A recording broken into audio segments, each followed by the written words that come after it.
She stood behind the firing line, clipboard in hand. The SEAL team barely acknowledged her presence. When one of them smirked and said, "Back to the kitchen," loud enough for everyone to hear, laughter rippled through the group. She didn't flinch. Without a word, she took his rifle, positioned herself, and fired once. The steel target 2 miles away exploded into dust.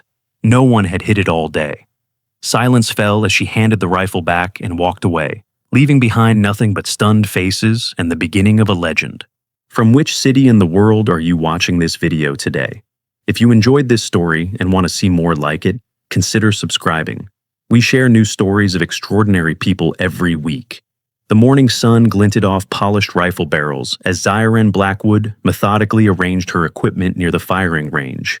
Anemometers, barometric sensors, and a tablet displaying complex atmospheric models. Her movements were precise, economical, no wasted motion. She felt their eyes on her back, 6 men, each one analyzing, judging, dismissing. It didn't bother her. She had lived her entire adult life being underestimated. Commander Briggs approached, clearing his throat. "Team, this is Ms. Blackwood, Defense Department ballistics consultant here to observe your long-range qualification."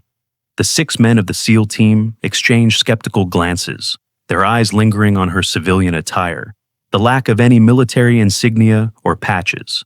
Lieutenant Rafe Mercer stepped forward, hand extended. His smile didn't reach his eyes. Lieutenant Mercer, team lead and primary marksman.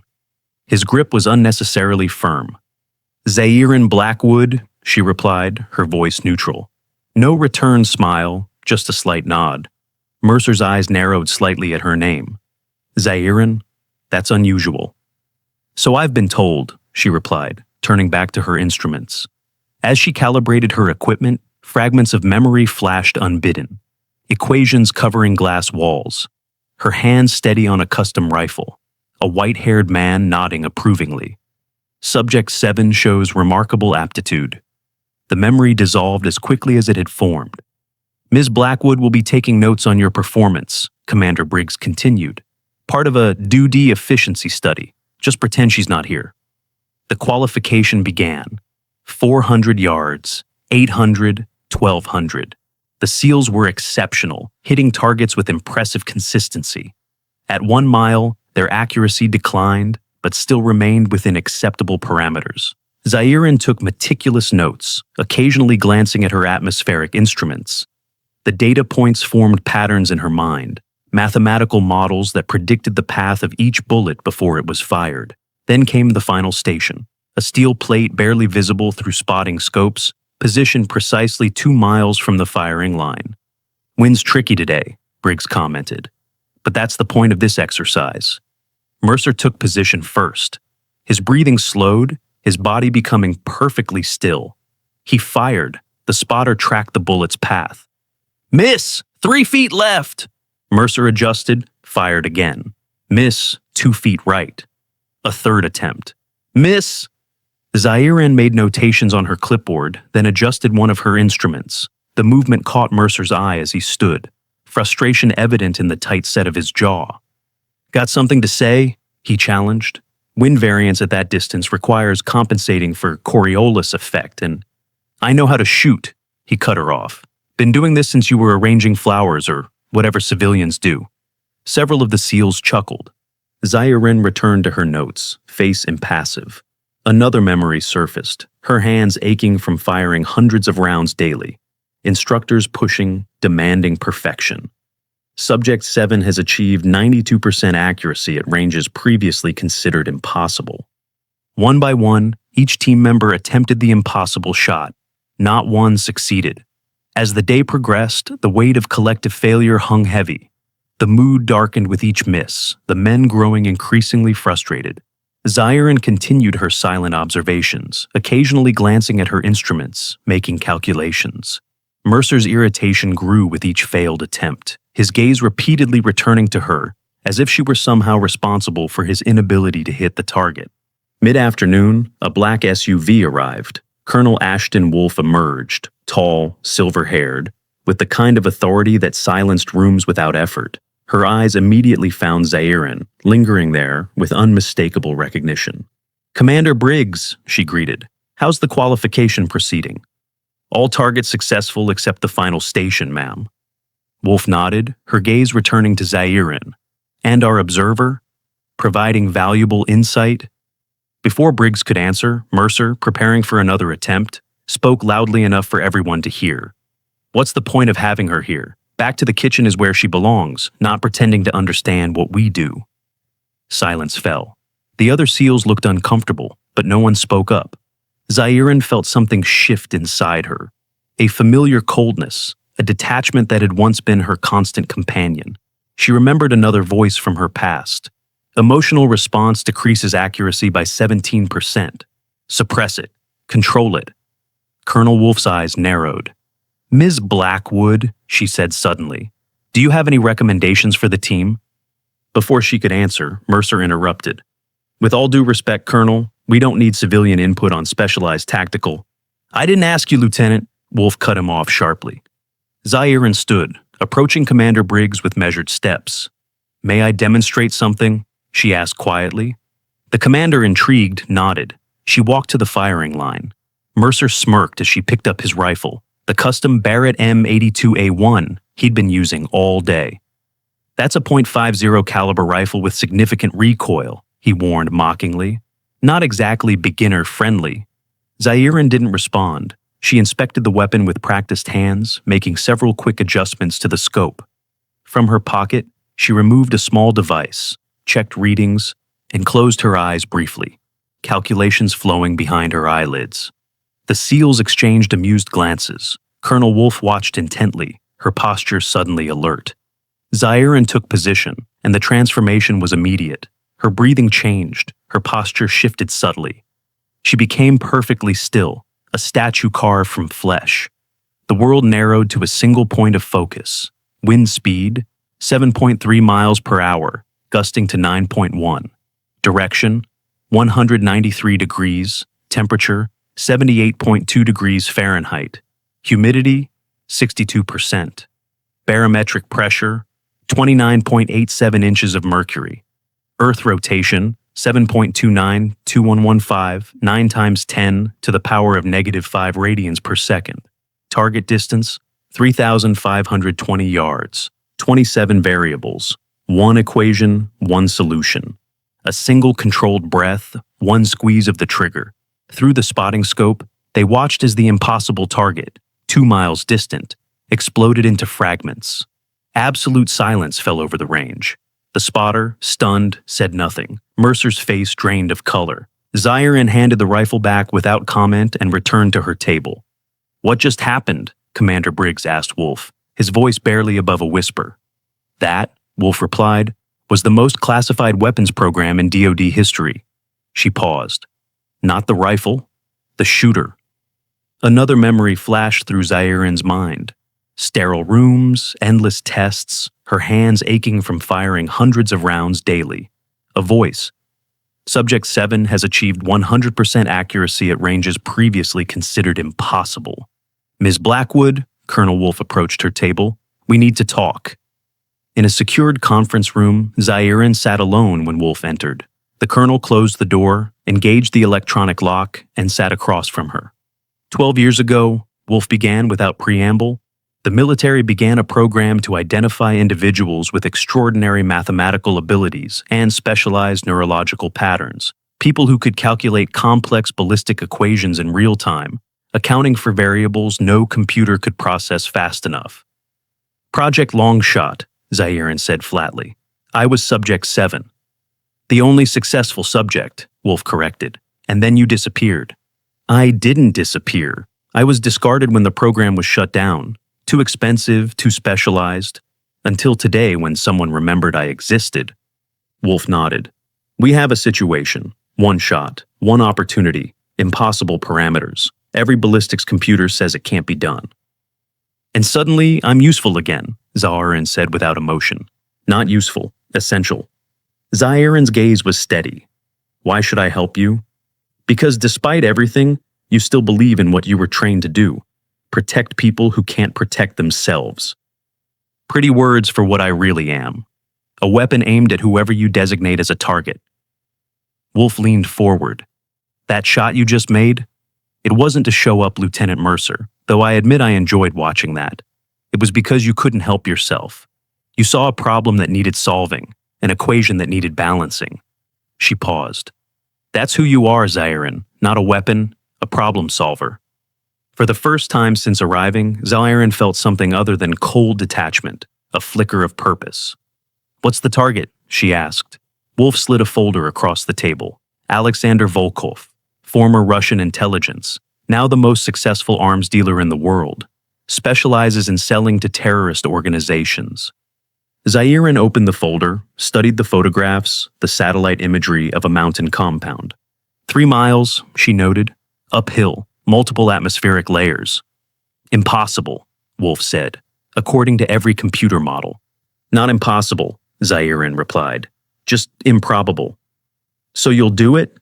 Zahirin closed the folder. On one condition. After this, I choose. Stay or go. No more being discarded when I'm no longer useful.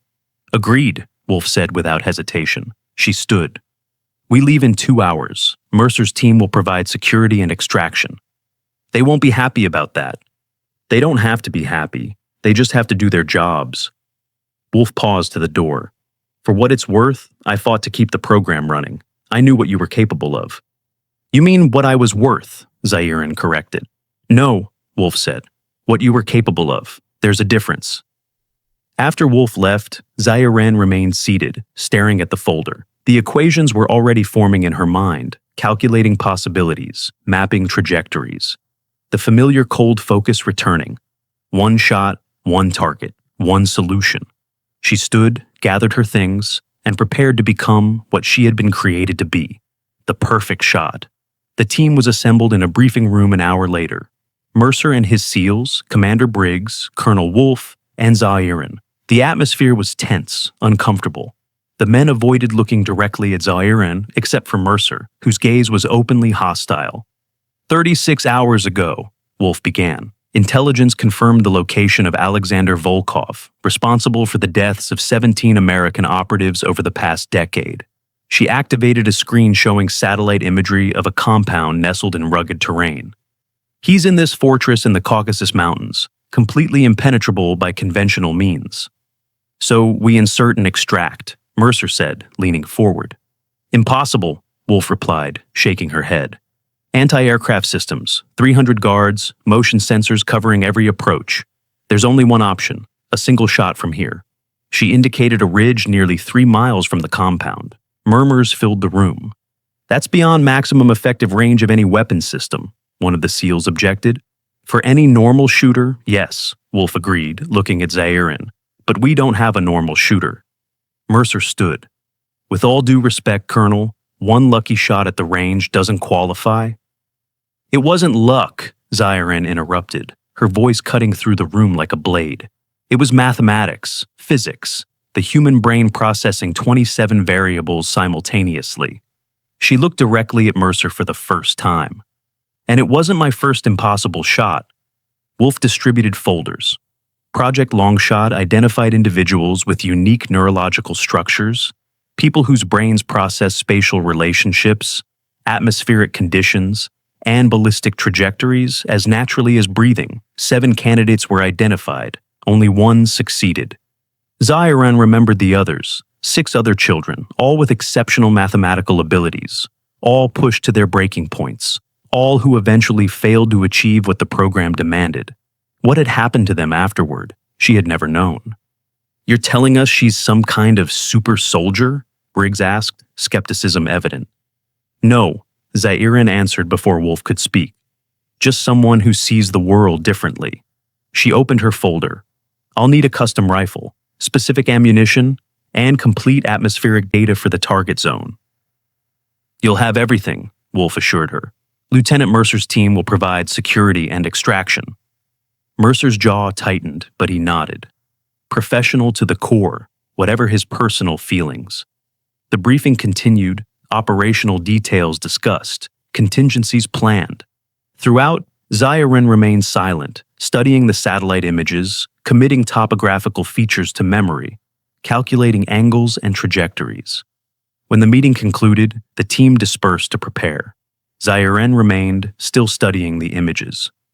Something bothering you? Wolf asked, noticing her focus. The approach to the firing position. It's exposed for the final 200 meters.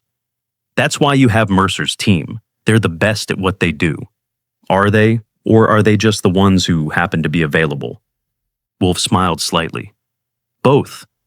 They are exceptional operators who also happen to be in the right place at the wrong time, so to speak. She paused. They'll get you there, and they'll get you out. Even Mercer? After what happened? Especially Mercer. He has something to prove now. Later, in the armory, Zairen inspected the custom rifle that had been prepared according to her specifications. A modified Che-Tak M200 intervention, capable of extreme long-range precision. She ran her hands over it, checking every component, every measurement. Mercer entered, paused when he saw her. Going to make another impossible shot? He asked, his tone somewhere between sarcasm and genuine curiosity. That's the plan, she replied without looking up. He approached, watching as she worked. How did you do it? At the range, that shot shouldn't have been possible. Most things are possible if you understand the variables. And you understand them? She finally looked at him. I see them, all at once. Wind speed, direction, temperature gradients, humidity, barometric pressure, Coriolis effect, spin drift, projectile mass and ballistic coefficient, target distance, even the curvature of the Earth and its rotation. I see how they interact, how they affect the trajectory. I calculate the exact solution needed to place the bullet where it needs to go. In your head? In real time? Yes. Mercer was silent for a moment, processing this. That's why they call it Project Longshot. They created you to make impossible shots. They didn't create me. They found me, trained me, used me. She turned back to the rifle, and when they were done, they discarded me. And now they need you again. Now they need me again, she agreed. Mercer seemed to struggle with something, then said, About what I said at the range. It doesn't matter. It does. It was unprofessional and unnecessary. But not unusual, she noted. I've heard worse. That doesn't make it right. She looked at him again. No, it doesn't. But I didn't come here for an apology, Lieutenant. I came here to do a job. One shot, one target. That's all that matters. And after? After is not my concern, she replied, though Wolf's promise echoed in her mind. After this I choose. Mercer nodded, understanding something fundamental about her. We move out at 0400. Be ready. He turned to leave, then paused. For what it's worth, that was the most incredible thing I've ever seen anyone do with a rifle. After he left, Zairen continued her preparations, checking and rechecking the rifle, running calculations in her head. But her mind kept returning to his words. The most incredible thing I've ever seen. Was it? To her, it was simply what she had been trained to do, what her unique mind allowed her to do. It had never seemed incredible, just necessary. At 0400, they departed. AC-17 transport aircraft took them to a forward operating base near the Georgian border. From there, a helicopter insertion under cover of darkness, landing 20 kilometers from the target area. The rest would be on foot, through mountainous terrain, avoiding patrols and surveillance. Zairen carried her rifle, disassembled in a specialized case. Mercer and his team carried their own weapons, communications equipment, and supplies for a 3-day operation. They moved silently, efficiently, true professionals despite any personal feelings. The first day passed without incident. They covered difficult terrain, moving only at night, hiding during daylight hours. Zairen remained apart, focused entirely on the mission, performing constant calculations based on changing weather conditions, updating her mental models. On the second night, as they approached the final ridge that would serve as their firing position, Mercer ordered a halt. Patrol ahead, he whispered, pointing to movement in the distance. They took cover among rocks, waiting for the patrol to pass. Minutes stretched into an hour. They're not moving, one of the SEALs reported after observing through night vision. Looks like they've set up a position right along our route. We need to find another way, Mercer decided. There is no other way, Zairen said. Any other approach puts us out of position for the shot. Then we neutralize them, Mercer replied, quietly. There are 6 of them. Even if we take them silently, when they miss their check-in, they'll know something's wrong. Then what do you suggest? Zahiran studied the terrain through her own night vision device. There's a narrow ravine to the east. It's exposed, but it bypasses their position. Too risky, Mercer said. We'd be sitting ducks if they spotted us. They won't spot us if they're looking the other way. And how do we ensure that? Zahiran pointed to a slope on the opposite side of the valley. A distraction, something to draw their attention away from the ravine. Mercer considered this. What kind of distraction? A rock slide, small, controlled, enough to make them investigate, not enough to raise an alarm. And how do we trigger it from here? Zahiran looked at her rifle case. 1 shot. Mercer stared at her. You want to take a shot? Now? When we're trying to remain undetected? 1 shot, she repeated. At that specific point on the slope, it will trigger exactly what we need. And if you miss? I don't miss. Their eyes locked, a silent battle of wills. Finally, Mercer nodded. Set up. You have 1 chance. Zahiran quickly assembled her rifle, calculated the shot. Distance, 1,247 yards. Wind, minimal. Temperature, 41 degrees Fahrenheit. Humidity, 72%. Target, a specific rock formation that, if struck precisely, would trigger a small, controlled cascade. She took position, settled her breathing, and focused. The world narrowed to a single point, a single moment. 1 breath, 1 trigger squeeze. The shot, suppressed but still audible in the mountain silence, struck exactly where intended. Seconds later, rocks began to tumble down the opposite slope, creating a distraction that immediately drew the attention of the patrol. Move, Mercer ordered, and they quickly made their way through the ravine while the patrol investigated the rock slide. Hours later, they reached their designated firing position, a protected outcropping with a clear line of sight to Volkov's compound, 2.87 miles away. Dawn was approaching. How long until the target appears? Zahiran asked as she set up her position. Intelligence says he follows the same routine daily, Mercer replied. Breakfast on the East Terrace at 0730. It's the only time he's exposed, Zahiran calculated. That gives us just under 2 hours to prepare. Will that be enough time? It will have to be. She began setting up, arranging her equipment with the same precise, economical movements she had displayed at the firing range. Mercer and his team established a security perimeter and set up communications. As the first light of dawn broke over the mountains, Zahiran lay prone behind her rifle, making final adjustments. The variables were even more complex than she had anticipated. Wind currents moving through the valleys, temperature layers at different altitudes, humidity variations. Weather station reports an unexpected front moving in, the communication specialist warned. Weather models are changing. Computers can't adjust fast enough, Mercer said, tension evident. I'm not a computer, Zahiran replied calmly, her mind already recalculating. Mercer watched her, understanding dawning. You never needed the instruments at the range, did you? You were calculating it all mentally. She didn't respond, focusing entirely on the target zone. 5 minutes to target appearance, the spotter announced. Zahiran took a breath, held it, released it slowly. Her finger rested lightly on the trigger, not touching it yet. Her mind processed the variables, calculated the solution, adjusted for every factor that could affect the bullet's path over a distance of nearly 3 miles. 2 minutes. Mercer and his team went silent, watching, waiting. 1 minute, target zone in sight. Through her scope, Zahiran could see the east terrace of the compound, empty now, but soon Alexander Volkov would appear, unaware that death was watching from nearly 3 miles away. 30 seconds. The world narrowed to a single point of focus.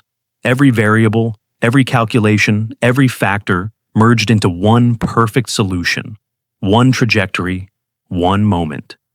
Target visible. 1 breath. 1 squeeze of the trigger. The shot echoed across the mountains, despite the suppressor. The SEALs watched through their optics as, 2.87 miles away, Alexander Volkov crumpled mid-step on the terrace of his mountain fortress. Target down, the spotter confirmed, awe in his voice. Confirmed kill. That's impossible. No, Zahirin said, already breaking down her rifle. Just improbable. For a moment, no one moved. The SEALs stared at her, then at the distant compound where alarms were beginning to sound. Pack up, Mercer ordered, snapping them back to reality. We've got 15 minutes before they figure out where the shot came from. They moved with practiced efficiency, gathering equipment, erasing all signs of their presence. Zahirin worked alongside them, her movements as precise and economical as ever. But something had changed. A tension had released within her, like a bowstring after the arrow has flown. As they began their descent from the ridge, a sound drew their attention. Helicopter rotors approaching fast. They're moving quicker than expected, Mercer said. Change of plan. We head for extraction point Bravo instead of Alpha. They increased their pace, moving down the rocky slope as quickly as safety allowed. The helicopter sounds grew louder, then suddenly changed direction. They're searching the wrong area, one of the SEALs noted. For now, Mercer replied. Keep moving. They reached the forest line as the first rays of sun crested the eastern mountains. The cover of trees provided some protection, but also slowed their progress. Extraction Point Bravo was 15 kilometers away through difficult terrain. We need to reach the extraction point by nightfall, Mercer informed them. After that, our window closes. They pushed on, navigating through the dense forest, avoiding open areas. The distant sound of helicopters came and went. Search parties would be fanning out across the mountains. After several hours of steady movement, Mercer called a brief halt. 5 minutes, water and status check. The team took the opportunity to rest, drinking sparingly from their canteens. Zahirin sat apart, still processing the shot she had made. The variables had been even more complex than she had calculated initially. A last-second gust of wind had required an instantaneous adjustment. She had made it without conscious thought, her mind processing the change and compensating automatically. Mercer approached, crouched beside her. You did it, he said simply. I did what I was trained to do. That wasn't training, that was something else entirely. She looked at him. Does it change anything? It changes everything, he replied. You just made the most significant kill in the war on terror from a distance no one thought possible. And tomorrow, there will be someone to take his place. Mercer studied her. You don't believe in what we do. I believe in the math, the physics, the certainty of a well-calculated shot. She paused. The rest is politics. Before he could respond, one of the SEALs called out in a hushed voice. Movement, southwest perimeter. Instantly, the team was on alert, weapons ready. Mercer moved to investigate, returning moments later. Patrol, 6 men, moving in our direction. We need to divert east. They changed course, moving deeper into the forest, away from their intended path. The detour would cost them time they couldn't afford to lose. If we maintain this heading, we'll miss our extraction window, Zahirin noted, after consulting her mental map of the terrain. Better late than never, Mercer replied. Better never late, she countered. If we miss extraction, the probability of capture increases to 87.3%. You calculate that too? I calculate everything. Mercer considered this. What do you suggest? Zahirin pointed to a narrow valley visible through the trees. That route is more direct, but exposed. Too risky. We'd be visible from the air. Not if we time it right. The cloud pattern and sun angle will create a shadow corridor for approximately 27 minutes, starting in 17 minutes. Mercer looked at her, then at the valley, then back to her. You're sure? I'm sure. He made his decision. We go through the valley, on her timing. The team adjusted course once again, positioning themselves at the edge of the forest, waiting for Zahirin's signal. True to her calculation, 17 minutes later, cloud shadows began to form across the valley floor. Now, she said, and they moved. The crossing was tense, every sense alert for danger, but the shadow corridor provided the concealment they needed, and they reached the other side without incident. Impressive, Mercer admitted as they regained the cover of trees. Just math, she replied. They continued their journey, making better time now that they were back on a more direct route. But as they approached a stream they needed to cross, Zahirin suddenly raised her hand in warning. Wait. The team halted. Mercer looked at her questioningly. Ambush, she said quietly, pointing to subtle disturbances in the vegetation on the far bank. 4, maybe 5 men. Mercer signaled to his team, who spread out, taking defensive positions. He studied the area through his binoculars. I don't see anything. They're there, Zaire insisted. The foliage pattern is disrupted. Fractals don't lie. Mercer hesitated, then made a decision. We'll go around. Another detour, another delay. The day wore on, the sun beginning its descent toward the western horizon. Their window for extraction was narrowing. We're not going to make it, one of the SEALs said as they paused to check their position. We'll make it, Mercer replied, though doubt was evident in his voice. Zaire had been silent, calculating routes, probabilities, variables. Now she spoke. There's a way. It adds risk, but it can get us there in time. All eyes turned to her. What way? Mercer asked. The ridgeline, she replied, pointing to a rocky spine that ran along the top of the mountain range. It's exposed, but it's direct, and at twilight, with the light angle, visibility from below will be minimal. That's a lot of climbing, one of the SEALs objected. It's our only option if we want to make the extraction window, she countered. Mercer weighed the options, then nodded. We take the ridge. The climb was grueling, especially after a full day of movement. But they pushed on, driven by necessity and Mercer's relentless pace. As they reached the ridgeline, the sun was touching the western mountains, casting long shadows across the valleys below. Keep low and keep moving, Mercer ordered. They followed the ridge, making good time despite the difficult terrain. Zaire moved with surprising agility, her focus absolute. The extraction point was now less than 5 kilometers away. Then came the sound they had been dreading, helicopter rotors approaching rapidly. Down, Mercer ordered, and they pressed themselves against the rocks as a search helicopter appeared around the mountain face ahead of them.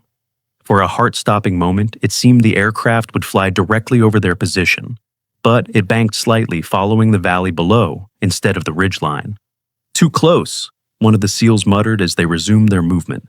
The sun had set by the time they reached the final approach to the extraction point, a small clearing in a dense forest. Darkness provided cover, but also made navigation more difficult. They moved carefully, aware that they were now in the most dangerous phase of their escape. 10 minutes to extraction, Mercer announced after checking his watch. They reached the perimeter of the clearing and paused, scanning for threats. The extraction point appeared secure, but in the darkness, it was hard to be certain. I don't like it, one of the SEALs said. Too quiet. We don't have a choice, Mercer replied. We're out of time. Zaire had been studying the clearing, her eyes adjusted to the darkness, her mind processing patterns, anomalies, inconsistencies. Wait, she said. Something's wrong. Mercer looked at her. What is it? The grass at the north end of the clearing. The pattern is disturbed. Could be animals. No, she said. The disruption is geometric, structured. Someone's there. Mercer signaled for his team to be ready. How many? Zaire calculated the disturbance pattern. 3, maybe 4. Waiting to ambush the helicopter, one of the SEALs suggested. Or us, Mercer added. He considered their options. The extraction helicopter would arrive in minutes. If they didn't clear the landing zone, the mission would fail. If they engaged the enemy, they risked alerting others in the area. We need a diversion, he decided. Something to draw them out without giving away our position. Zaire was already reaching for her rifle case. I can place a shot that will seem to come from the east ridge, make them think there's a team approaching from that direction. Mercer nodded. Do it. She assembled her rifle with practiced speed, calculated the shot. Even in near darkness, her mind processed the variables. Distance, wind, temperature. The exact point of impact needed to create the illusion of a shot from the opposite direction. One breath, one trigger squeeze. The suppressed shot struck a tree at the far side of the clearing. As predicted, the hidden men responded, firing toward the east ridge, revealing their positions. Now, Mercer ordered, and his team moved with deadly precision, neutralizing the threat in seconds. Clear, came the confirmation, just in time. The distinctive sound of their extraction helicopter approached from the south. Pop a signal, Mercer ordered, and one of the SEALs activated an infrared beacon, visible only to the night vision equipment of the approaching aircraft. The helicopter appeared over the trees, descended rapidly into the clearing, They boarded quickly, the rotor wash bending the grass in geometric patterns that only Zyren could fully appreciate. As the helicopter lifted off, banking sharply to avoid detection, Mercer looked at her. "That's twice you've saved this mission." She didn't respond, gazing out the window at the darkened landscape below. The mission was complete, the target eliminated, the equation balanced. Yet something felt unresolved. Back at the forward operating base, the team was debriefed separately. Zyren sat alone in a sterile room, answering questions about the shot, the variables, the calculations, the same questions she had answered 100 times during Project Longshot, as if they could somehow quantify what she did, replicate it, program it into a computer. Hours later, she was escorted to a transport plane. Colonel Wolf was waiting at the foot of the ramp. "Mission accomplished," Wolf said. "Volkov is confirmed dead. His network is already falling apart." "As expected," Zyren replied. "The Pentagon is very impressed. They want to reactivate Project Longshot, with you as the cornerstone." "And if I decline?" Wolf studied her. "You made a condition. After this mission, you choose. Stay or go. I'm a woman of my word." Zyren was silent for a long moment. "What would I do if I stayed?" "Whatever you want. Teach, research, take more missions if you choose, but on your terms. And if I go, then I lose the best asset I've ever had, but you'd be free." Before Zyren could respond, there was movement behind them, Mercer and his team approaching the plane. They stopped when they saw her. Mercer stepped forward. "I owe you an apology," he said stiffly. Zyren looked at his extended hand, then at him. "No, you don't.